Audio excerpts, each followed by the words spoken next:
Welcome to this tutorial on transport layer attack with a focus on TCP SYN flooding. In this tutorial, we will explore the OSI model, the transport layer, the TCP handshake process, and the TCP SYN flooding attack. We will also discuss effective mitigation techniques for this attack. The OSI model, or the Open System Interconnection Model, is a conceptual framework used to understand network interaction in 7 layers. These layers ranges from physical connection to the application layer. The transport layer, which is our focus, ensures reliable communication between devices over a network. The transport layer is a key part of network communication, ensuring smooth and efficient data transfer.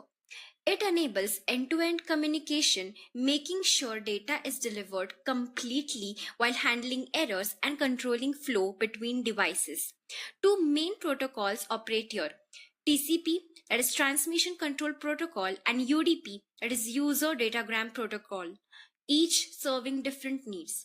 TCP is connection-based, ensuring reliable data transfer with error checking and flow control. This makes it ideal for web browsing and emails where accuracy is important. UDP, in contrast, is connectionless and faster but less reliable. It's best for video streaming and online gaming where speed matters more than the perfect accuracy. In short, transport layer ensures data is sent properly. It adapts to the need of the different applications, prioritizing either speed or reliability. Before talking about TCP SYN flooding, let us know about TCP handshake. The three-way handshake involves 3 steps: SYN, SYN-ACK, and ACK. Here is how it works. SYN. The client sends a synchronized packet to the server requesting a connection. The SYN includes a random number, example 100, as a sequence number. Second, SYN-ACK. If the server has an open port, it responds with a synchronized acknowledged packet. This packet contains 2 numbers, a new SYN value from the server, example 200, and an ACK value, which is client's SYN value plus 1, example 101. And third is ACK. The client then replies with an acknowledged packet. The ACK value is the server's SYN plus 1, example 201.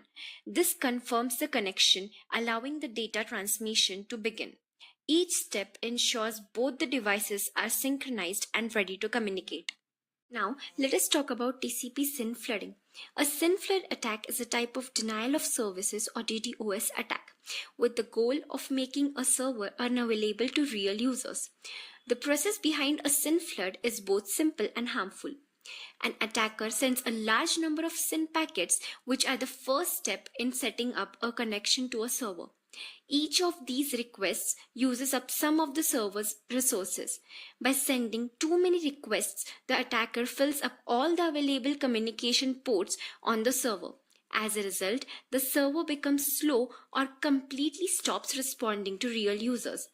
This stops the real users from accessing the server, which is what the attacker wants. In short, a SYN flood attack is a way to stop services by using up all the server's resources. As we continue to rely on digital systems, it's important to understand and protect against such attacks to keep services available. Now let us see how SYN flood attack can be mitigated.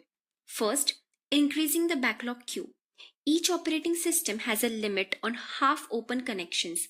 By increasing this limit, the system can handle more SYN requests. However, this requires extra memory, and if insufficient, performance may be affected. Second, recycling oldest half-open connections. When the backlog is full, the system overrides the oldest half-open connections. This method works if legitimate connections are established faster than the attack fills the queue. However, it fails under high attack volume. Third, SYN cookies. Instead of storing SYN requests, the server responds with a SYN ACK and removes the request from memory. If the client responds with an ACK, the server reconstructs the connection. This reduces memory usage and helps prevent service disruption. Each method has trade-offs, but a combination of these techniques can improve resistance of SYN flood attacks. Thank you.